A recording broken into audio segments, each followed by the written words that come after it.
What's up YouTube, back with another video, and today I'm gonna go over 6 plays in the Lakers playbook here in 2K22. All of these plays are in both next gen and current gen, but I'm gonna be demonstrating them on next gen. So with that being said, let's get into it. The first play is the Fist 21 Nash. You can call this for anybody that has pick and roll ball handler priority, and if you don't know what play priorities are, I'll leave a link to a video in the description that can help. I'll also go over a lot of things related to offensive play calling in that video as well, and this is just a simple double pick play. So right here I call it for Westbrook, and he's gonna start on the hash, and Monk is gonna have the ball at the logo. Then I'm gonna pass it off to Westbrook. He's gonna get a screen from Monk and Davis. Monk is gonna fade, Davis is gonna roll, and from there it's just taking what the defense gives you and making the right play.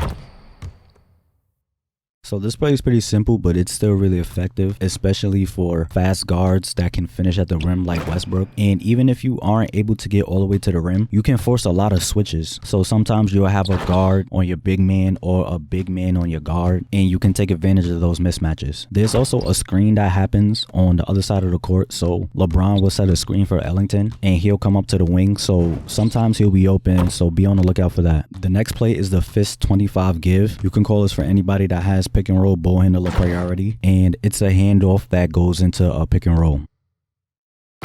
So right here I call it for Westbrook, and he's going to start in the corner, and Monk is going to have the ball on the wing. Then I'm going to dribble over to Westbrook and do a handoff by holding B or circle, and when Westbrook gets the ball, he gets a screen from Davis, and from there I drive and get a dunk. So again, another pretty simple play, but it's still really effective, especially for a slasher like Westbrook. But something that I did notice is that this play runs better on current gen, because as soon as you get the handoff, Davis sets the screen immediately. Whereas on next gen, you have to get the ball and then like wait a second, and then he'll like actually set the screen, but that defeats the purpose of the whole play. So that's why I say it runs better on current gen, because he actually sets the screen as soon as you get the ball. But it can still be useful on next gen. Even though he doesn't actively set the screen, you can still make your defender like bump into him and get stuck, and give yourself an opportunity to get one step ahead of him, which is all you need in order to get to the rim. The next play is the Fist 25 give down. You can call this for anybody that has pick and roll ball handler priority, and it's basically the same as the last play but with a little twist. So again, I call it for Westbrook. He's gonna be in the corner. Monk is gonna have the ball on the wing. I'm gonna hand it off to Westbrook, dribble towards the middle, and then go back in the direction that I came from, get a screen from Davis, and drive and get a dunk.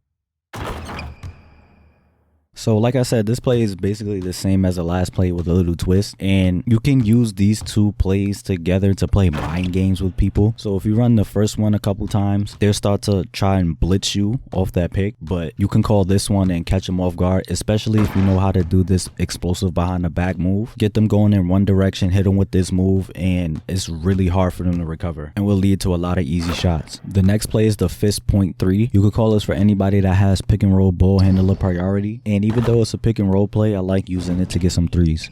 So right here I call it for LeBron, but Monk is going to be the one to get the shot. So LeBron is going to start with the ball at the top, and Monk is going to be in the corner. Then he'll get a screen from both Ellington and Davis, come out to the wing and get open for a 3. And if you're not open, hand the ball back to LeBron, and the play goes into a pick and roll with him and Davis, so you can create a shot from that. You may also see this action right here where Monk cuts to the rim and Ellington gets a screen from Davis and comes out to the wing to get open for a 3. So this play is pretty good, and I like it. That 3-point option is really consistent, and even if it doesn't work, you can still create some good offense using that handoff to the pick and roll. And this play flows very well, and it's also pretty fast, so you're not wasting time on the clock standing around for things to happen. The next play is the give 54 zip rip. You can call this for anybody that has handoff priority, and the play is designed to be a handoff that could lead to a mid-range or a 3 that goes into an ISO, but I like using it as a post-up as well as getting lobs. So first I'm gonna show the whole play, then I'm gonna show some other things you can do. So right here I call it for LeBron. He's gonna start on the block, and Westbrook is gonna have the ball on the wing. Then I'm gonna wait and pass to AD in the post. Then LeBron sets a screen for Russ, and Russ is gonna cut. Then LeBron is gonna wrap around AD and gets open for the mid-range.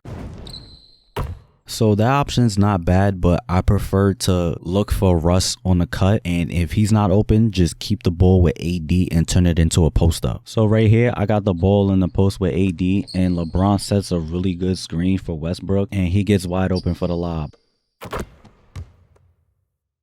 And right here, Russ isn't open, so I just keep the ball with AD and turn the play into a post up.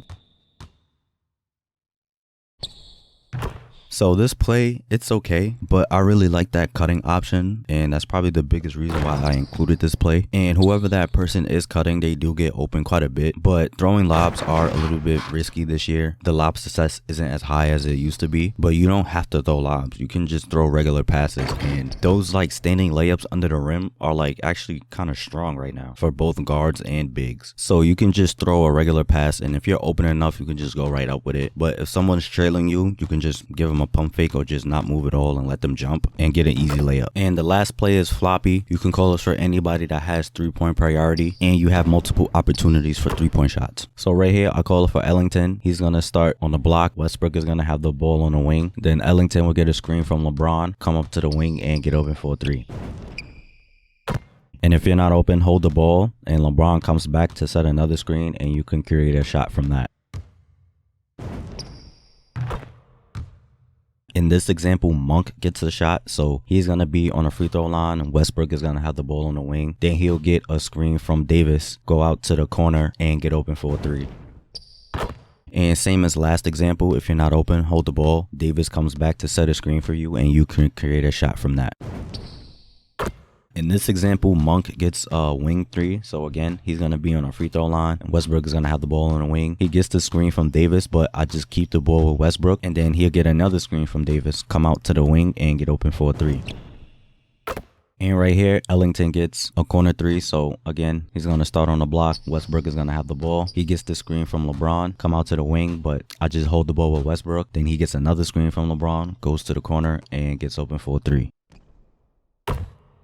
So this play is a pretty common play that's in many playbooks, and even though you get multiple 3-point opportunities, I personally only like using it for that first wing 3 action. Also, I tried this on both next gen and current gen, and for some reason on current gen, this play is kind of broken. Like half the time, you don't even get that first screen. The guy just walks out of bounds and doesn't screen him at all. So I don't know what's up with that. I don't think that was ever a thing. So I don't know why it's a thing now. But yeah, just keep that in mind if you use this on current gen. So that's pretty much it for the plays. I think this playbook is the same as it was last year, but I didn't even make a Lakers playbook video last year. I just thought that it wasn't very good, but it's not that it wasn't good. It's just that it didn't fit my style, so I really didn't like it. This playbook is very pick and roll heavy, and that's not really my style. I like using off-ball screen plays to get my shooters some open 3s, especially like those double screen plays, but this playbook doesn't really have too much of that. But at the same time, if you do like pick and roll and run a lot of pick and roll, this playbook could be really good for you, and it does fit the roster that they have when you have good slashers like LeBron and Westbrook, as well as a good roll man like AD. I just wish they had more plays like the fist point 3 where you have that 3-point option, but if it's not there, then it goes into a pick and roll. I wish they had more plays like that, or plays that have a pick and roll happening but also have some off-ball action happening at the same time to really force defenses to make decisions. So that's pretty much it for the video. Hope you enjoyed. I hope this helped you. Thanks for watching and stay tuned for more content.